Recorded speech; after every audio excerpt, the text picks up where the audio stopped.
Dita e 26 e leximit të Biblës. Sot kemi Zanafilla 42, 43, Psalmin 46, 47, 48 dhe Mateu 17. Zanafilla 42. Por Jakobi, pasi mësoi se në Egjipt kishte grur, u tha bijve të tij: "Pse shikoni njëri tjetrin?" Pastaj tha: "Ja dëgjova se në Egjipt ka grur. Shkoni atje poshtë për të bler grur për ne, që të mundim të jetojmë dhe të mos vdesim." Kështu 10 vëllezrit e Jozefit zbritën në Egjipt për të bler grur. Por Jakobi nuk e dërgoi Benjaminin, vëllain e Jozefit, me vëllezrit e tij, sepse thoshte të mos i ngjas ndonjë fatkeqësi.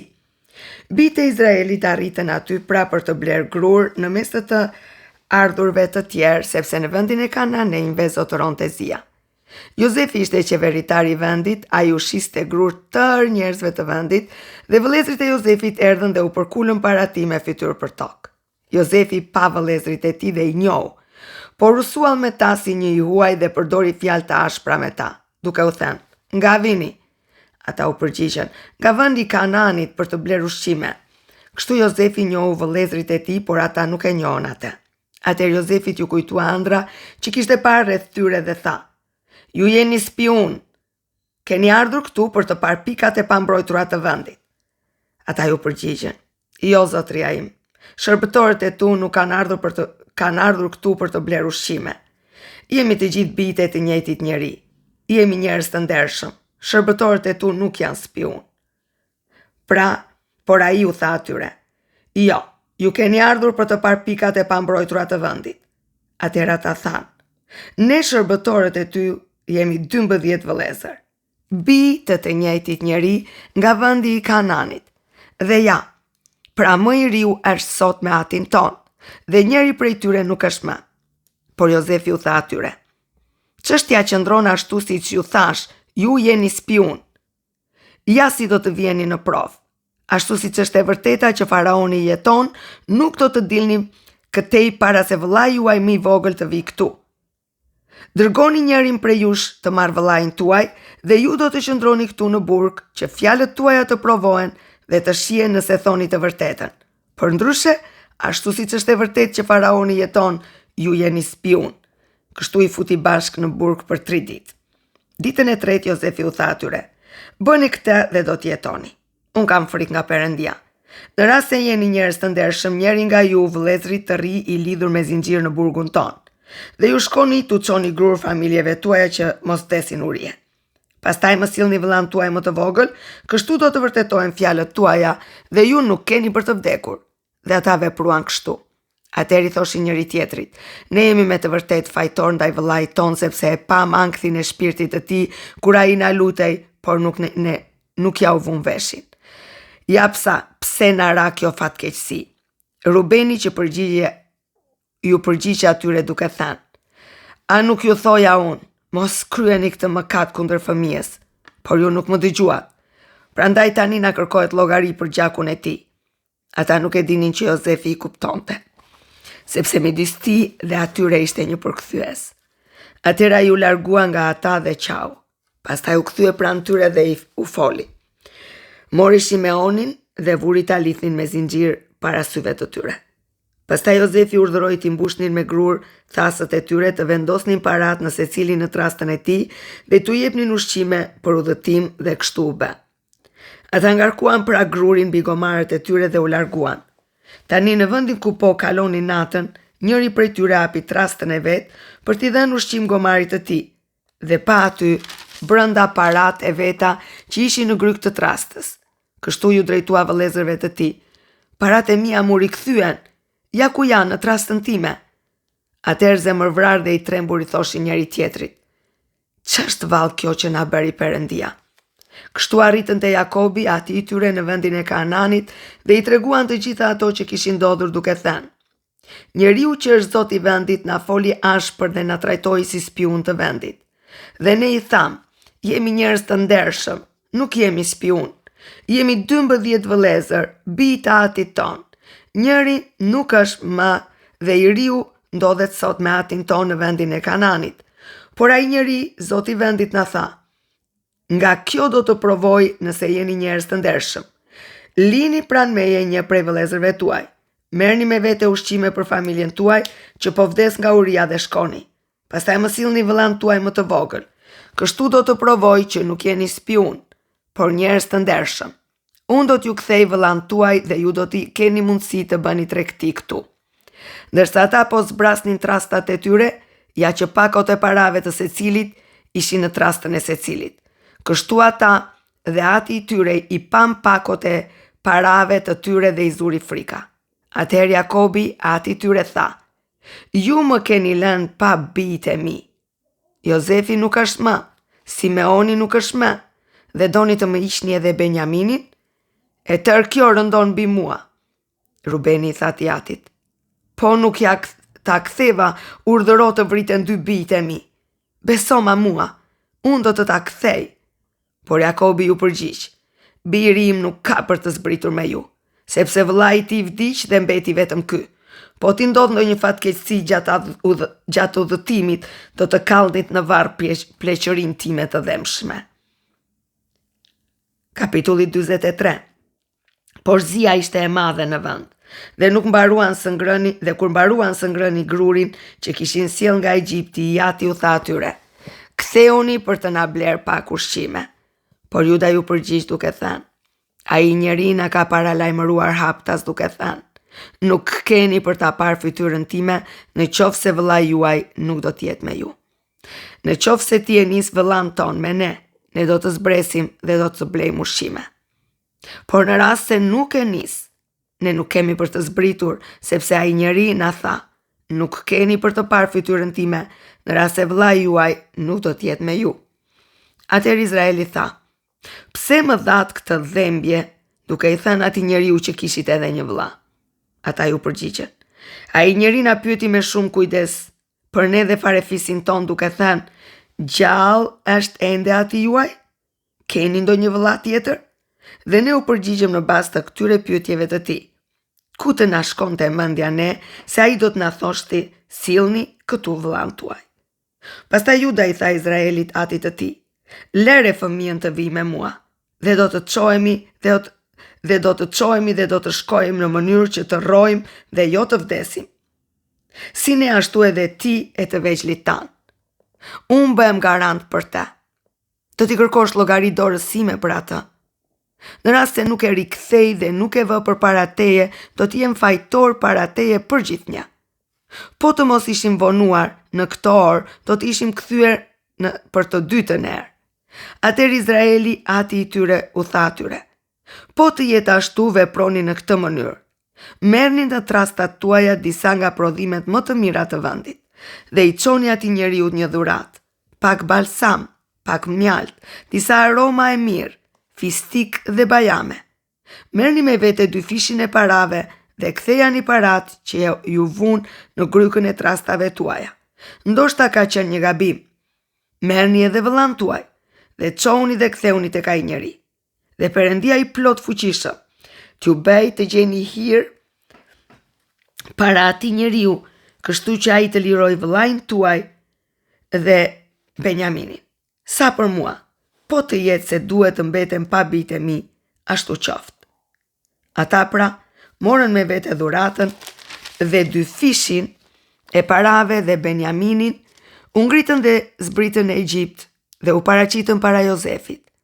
Kur Jozefi pa Benjaminin bashkë me ta, i tha kryeshërbëtorit të shtëpisë së tij: "Çoj këta njerëz në shtëpi, therr një kafsh dhe përgatit një banket, sepse ata do ta ndrek bashkë me mua." Dhe ai bëri ashtu siç e urdhëroi Jozefi, dhe i çoi në shtëpinë e Jozefit. Por ata u trembën për shkak se i kishin çuar në shtëpinë e Jozefit dhe thanë: "Na sollën këtu për shkak të atyre parave që na u vunë në trastat për herën e parë, për të gjetur një shkac kundër nesh, për të sulmuar, për të sulur mbi ne dhe për të na zënë sklevër bashkë me gomarët tanë."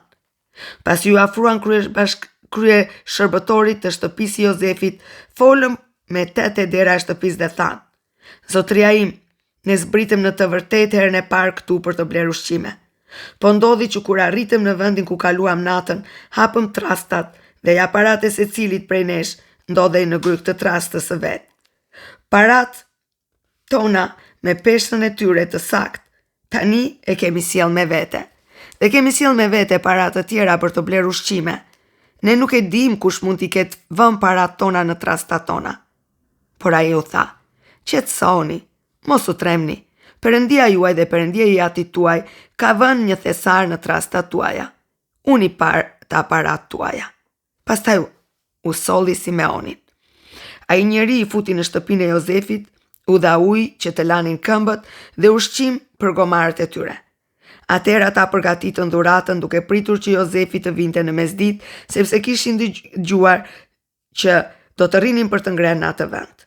Kur Jozefi arriti në shtëpi, ata i paraqitën dhuratën që kishin sjellë me vete në shtëpi dhe u përkulën para tyre deri në tokë.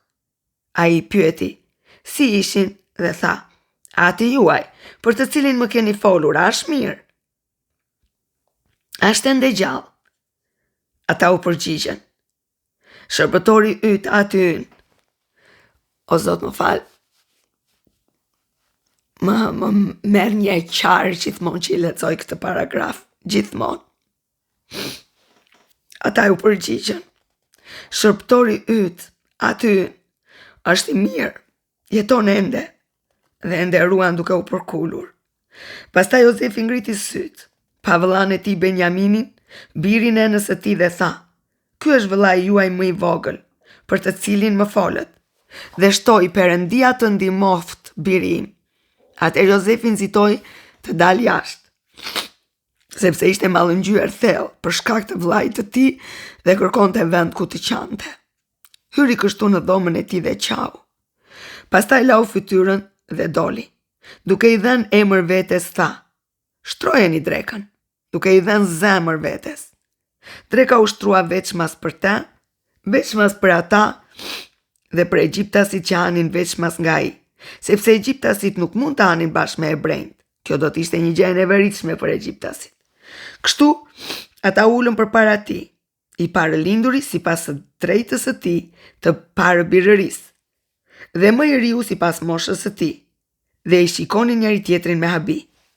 Dhe Jozefi urdhëroi që t'u sillnin racione nga tryeza e vet, por racioni i Benjaminit ishte 5 herë më i madh nga ai secilit prej tyre. Dhe pinë dhe gëzuan me te. Amen.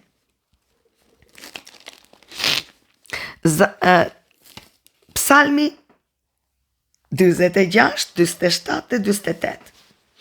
Perëndia është për ne një strehë dhe një forcë, një ndihmë gjithnjë e gatshme në fatkeqësi. Prandaj ne nuk do të kemi frikë, edhe sikur toka të luaj dhe malet të hidheshin në mes të detit, dhe ujërat e tij të tërbohen dhe të shkumojnë dhe malet të dridhen në fryrjen e tij. Është një lumë, brigjet e të cilit mbushin me gëzim qytetin e Perëndisë, vendin e shenjtë ku banon shumë i larti. Perëndia është në mes të tij. Ai nuk do të luajë nga vendi. Perëndia do ta ndihmojë në dritat e para të mëngjesit. Kombet do të zjejnë, mbretërit do të tronditen. Ai dërgoi jashtë zërin e tij, toka u shkri. Zoti ushtrive është me ne. Perëndia e Jakobit është streha jon. Ejani dhe admironi veprat e Zotit që ka bërë mrekulli mbi tokë. Ai bën që të pushojnë luftrat deri në skajin e tokës. Ai prish harqet dhe thyen shtizat dhe djeg qerret me zjarr. Ndaluni dhe pranoni që jam Perëndi. Do të ngrihem lart midis kombeve dhe do të shtrihem lart mbi tokë. Zoti ushtrive është me ne. Perëndia e Jakobit është streha jon. Psalmi 47.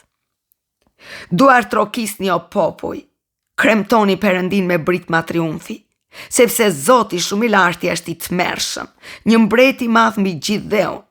Ai do të na nënshtrojë popujt dhe kombet do t'i vënë në këmbët tona. Ai do të zgjedh për ne një trashëgimin ton, lavdinë e Jakobit që ai e do.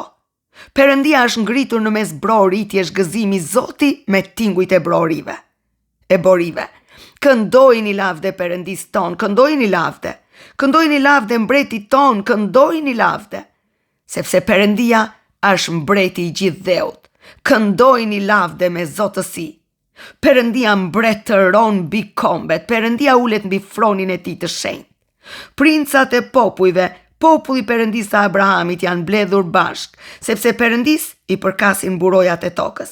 Atë e lëvdojnë me të madhe. Amen. Psalmi 48. I madh është Zoti dhe e meriton të lavdërohet. Në kulm në qytetin e Perëndis ton, në malin e tij të shenjtë. I bukur për nga lartësia e tij. Gëzimi i gjithë dheut është mali Sionit, nga ana e veriut qyteti i mbretit të madh. Në pallatet e tij Perëndia u bë i njohur si një kala e pa pushtueshme. Ja mbretrit ishin mbledhur dhe shikonin përpara bashkarisht. Por sa e pan, mbetën të shushatur dhe ikën të tmerruar. Atje i zun drithërimat dhe si të prerat e lindjes. Në të njëjtën mënyrë si era e lindjes që i bën cop anijet e Tarshishit. Siç e kishin dëgjuar, ashtu pan në qytetet e Zotit disa ushtri në qytetin e Perëndis ton. Perëndia do ta bëjë të qëndrueshëm për jetë. Në tempullin tënd, o Perëndi, ne kemi rënë në mendime mbi mirësinë tënde.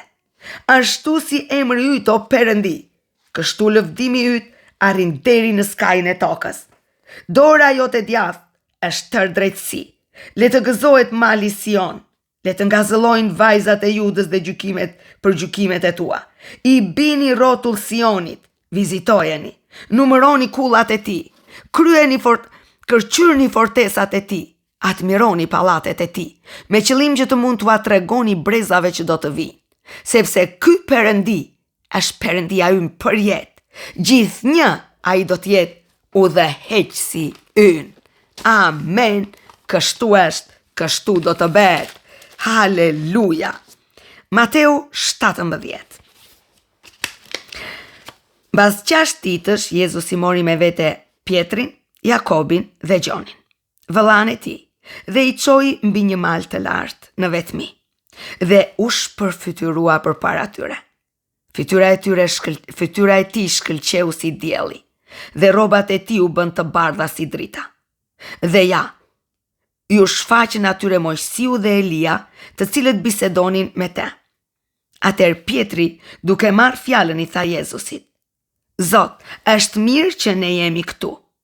Po të duash, do të ngrejmë këtu 3 çadra, një për ty, një për Mojsiun dhe një për Elian. Ndërsa ai fliste akoma, ja, një re plot driti mbuloi, dhe nga reja u dëgjua një zë që thoshte: Ky është biri im i dashur, në të jam kënaqur. Dëgjojeni. Dhe dishepujt sa po e dëgjuan këtë, ranë me fytyrë për tokë dhe i zuri një frikë e madhe. Por Jezusi u afrua, i preku dhe tha: Çoni dhe mos keni frikë. Dhe ata kur i çuan syt, nuk pa njeri, përveç Jezusit vetëm.